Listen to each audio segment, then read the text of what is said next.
चलते हैं बच्चों नेक्स्ट पार्ट पर। मैं हूं हरी सर और आप देख रहे हैं मेरा YouTube channel maths with Hari sir special Hindi medium के बच्चों के लिए।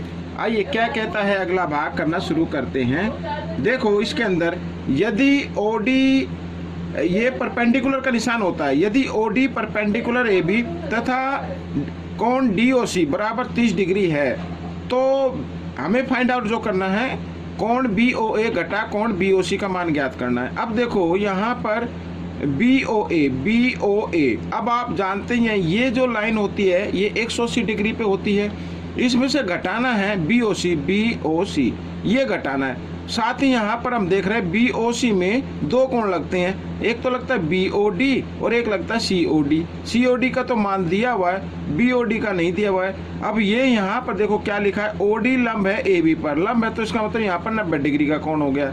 ठीक है, अब इन दोनों को घटाना है और इन दोनों को घटाने पर क्या आता है बच्चों, देखो यहाँ पर कोण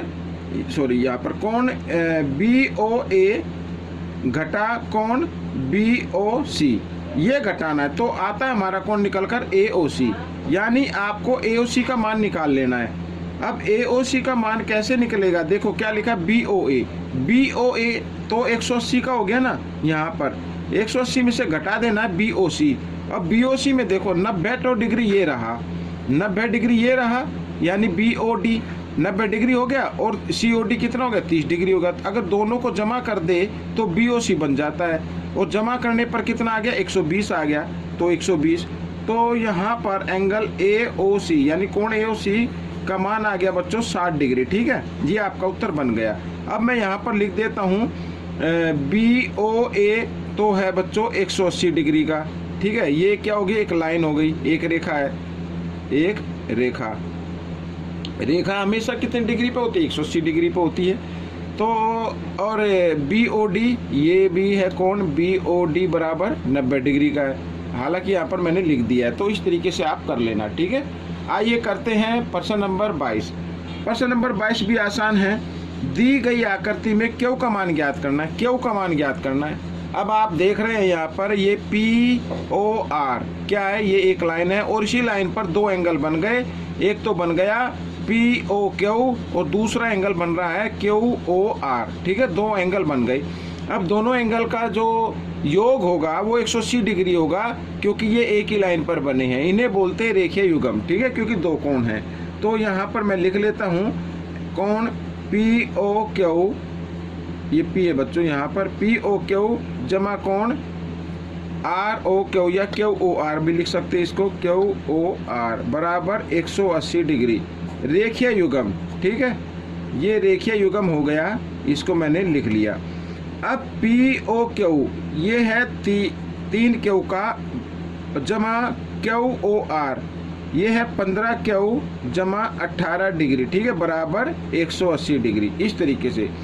अब यहाँ पर बच्चों देखो 15 Q ये है और 3 ये 18 Q हो गया, तो 18 Q बराबर 180 और ये 18 इधर जमा, इधर आकर ये घटा हो जाएगा 18, तो घटा तो कितना आएगा, 10 में से 8 गए 2 और यहाँ पे रह गया 7 में से गया 6, 162 डिग्री आ गया।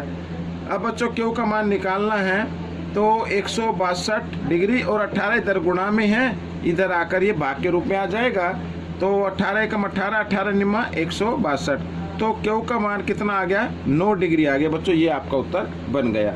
आइए अगला प्रश्न क्या कहता है इसको देख लेते हैं। देखो क्या कहता है, यदि x बराबर 58 डिग्री y बराबर 42 डिग्री हो तो यहाँ पर ये थोड़ा गलत हो गया था, तो z का आधा ज्ञात करना है। ठीक है, z का आधा ज्ञात करना है।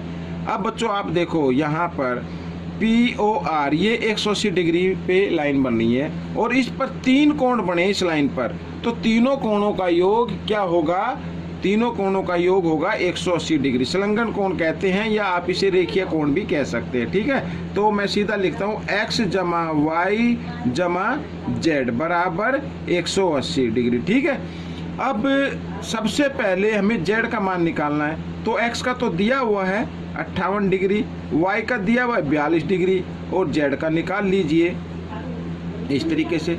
अब दोनों को जमा कर देते हैं बच्चों, तो कितना हो गया 100 डिग्री हो गया ये, तो z बराबर 180, ये इधर 100 हो गया ना दोनों को जमा करने पर, तो इधर 100 इधर आकर बराबर के साथ इधर आकर घटा में 100 हो जाएगा। तो z बराबर आ जाएगा 80 डिग्री। ठीक है, हमें क्या निकालना है, z का आधा निकालना है। तो z का आधा, तो z का आधा यानी इसका z का आधे का मान कितना होगा, तो इसका भी आधा हो जाएगा इस तरीके से। तो 2 यहाँ पर ये आ जाएगा। तो z का आधे z का मान कितना आ गया, 40 डिग्री आ गया। तो ये आपका उत्तर हो गया। तो बच्चों यहाँ पर अब हम करेंगे प्रश्न नंबर 24। ये आप देखिए, इसको भी मैंने पहले से लिख के रखा हुआ है। a जमा b का मान बताना है। a जमा b का मान, ये इधर a है। अब ये देखो, ये तो एक लाइन है ना, तो इसका मतलब लाइन देखो, यहाँ भी 180 डिग्री का कोण और इधर भी 180 डिग्री का कोण, तो a तो 180 डिग्री का आ गया। ठीक है, b हमें निकालना है। अब इधर देखो b का मान, इधर 2 कोण बने, एक तो b और एक 50 डिग्री, यानी b जमा 50। अगर दोनों को जमा कर दे तो 180 के बराबर आता है, आता नहीं भाई, इधर भी तो 180 का होगा। अब b बराबर इधर 180 घटा 50 डिग्री। ठीक है, तो 180 में से हम 50 घटा देते हैं तो कितना आ जाता है, 130 डिग्री आ गया। ठीक है, हमें क्या निकालना है, a जमा b निकालना है। तो a जमा b, तो a का मान है 180 डिग्री और b का मान है 130 डिग्री। दोनों को जमा किया, 8 और 3 11, 1 और 1 2 और 1 3, 310 डिग्री का आ गया बच्चों। ये आपका प्रश्न हल हो गया। ये भी प्रश्न नंबर 25, इस भाग का आखिरी प्रश्न। यदि कोण ADB समकोण हो, ADB, ठीक है ना, ADB ये है इधर, ADB ये समकोण हो तो x का मान ज्ञात करना है। x का मान ज्ञात करना है बच्चों। तो अब देखो, सबसे पहले ये x का मान कैसे ज्ञात होगा, यहाँ पर ये त्रिभुज देख रहे हैं, त्रिभुज ECB। ठीक है, ये वाली त्रिभुज है ना, एक त्रिभुज ECB, ये एक त्रिभुज है और इसी त्रिभुज में है ये x का मान। तो कैसे होगा, तो सबसे पहले हम b का मान निकालेंगे बच्चों। तो देखो A D और ये B, ये एक त्रिभुज बन गई। ठीक है, अब देखो त्रिभुज ADB में, अब ADB में यहाँ पर ये तो दिया हुआ 30 डिग्री, इस कोण का नाम क्या होगा, BAD, बीच में रखना है A को, BAD। ठीक है, जमा, अब इधर ये ADB कोण ADB, ये तो 90 का दिया हुआ है और साथ ही कोण B बराबर 180। त्रिभुज के तीनों कोणों का योग 180 होता है। यहाँ पर ये BAD 30 डिग्री का है, ADB 90 डिग्री का है और हमें B का मान निकालना है। तो इस तरीके से निकाल लेंगे, तो 90 और 30 120 होता है और इधर 180, 120 इधर जमा का, इधर आकर घटा का हो गया 120।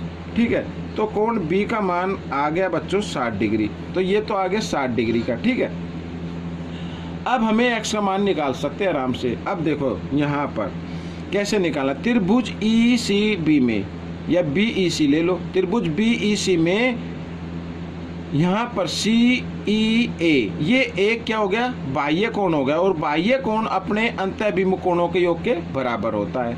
इस तरीके से निकाल लेंगे। तो आइए लिख लेते हैं, त्रिभुज BEC में कोण CEA, देखो जिसको हम ले रहे हैं उसको बीच में लिखना हमेशा।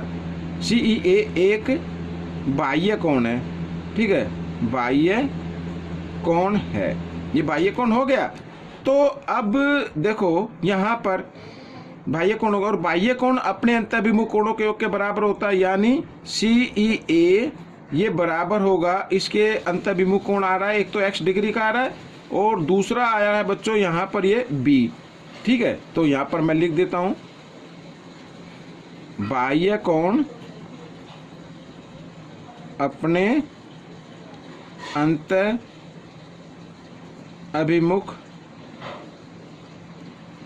कोणों के योग के बराबर होता है। ठीक है, यहाँ पर लिख बराबर होता है, ये मैंने लिख दिया। ठीक है, अब देखो CEA है 86 डिग्री, हमें निकालना x और b है आपका 60 डिग्री। तो 60 इधर जमा का है, बराबर के साथ से इधर ले आओ, तो इधर आकर ये किस चीज़ का हो जाएगा, घटा का हो गया, ये घटा का हो गया, बराबर x डिग्री। ठीक है, तो x मान निकालना है, तो 86 में से 60 घटा दो बच्चों, 86 में से 60 घटाएंगे तो 26 डिग्री आ जाएगा। बड़े नंबर के सामने कोई निशान है, कोई निशान मत लगाओ, तो x मान आ गया बच्चों। तो ये भाग आपका पूरा हो चुका है। आपको ये भाग कैसा लगा मुझे जरूर बताएं, इसमें से सीखकर दूसरों को जरूर सिखाना है। मिलेंगे अगले भाग पर, तब तक आप प्रैक्टिस करते रहिए, दूसरों को सिखाते रहिए।